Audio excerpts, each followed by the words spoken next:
So, some New York City pet shops are putting a ban on drunk puppy buying. Store owners are telling stories of customers visiting their shops after happy hour, after they've been drinking, and then returning the puppies the next day, saying that, you know, they were drunk and they made a mistake. You know, Remy, isn't this a lot like hooking up at a bar drunk? You know, you wake up the next day and you go, oh my God, look at that dog.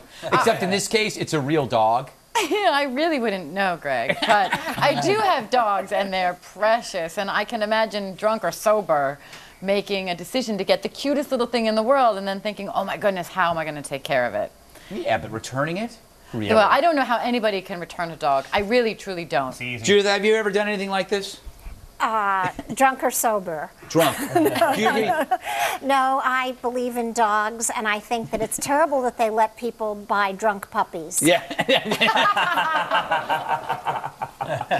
I've never seen a drunk puppy. Jesse, something tells me you've done worse things when you're drunk. Something tells you. I've told you. Yes. Yeah, definitely. Distinctly, I've done worse things. Yes, exactly. I blackout drunk drove across 4 states. There's that. Yes. I brought a wheelchair back into my apartment, and unbeknownst to me, it had a colostomy bag in it. Really? Yeah.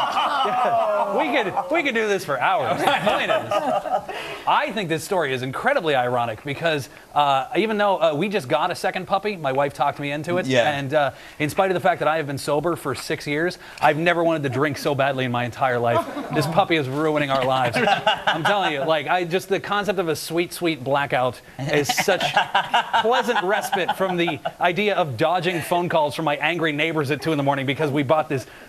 We adopted this ball of neurosis that has abandonment issues and an incessant need to urinate in my shoes. God, booze sounds great now. Glad I asked. Yeah. Bill, can of worms, bucko. Bill, basically, we should ask if you've ever bought anything sober.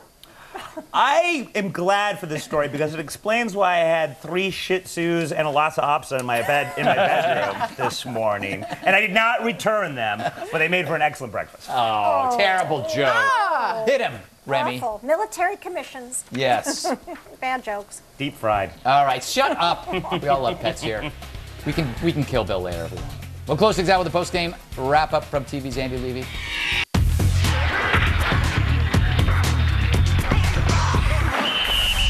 Back to TV's Andy Levy for the post-game wrap-up. Thanks, Greg. Hey, Jesse, you heading up to Toronto soon? Well, how would you know such a thing? Yeah, I'll be at Absolute Comedy in Toronto Wednesday through this Saturday, or Wednesday through this Sunday. I'm doing shows there all week. So. All right, you know what? We're editing this entire part out. What? just to prove a point. Just to prove a point that you're a jerk. Wow. Well, fine. It's not like anybody in Canada watches this. That's actually very true. That's very true.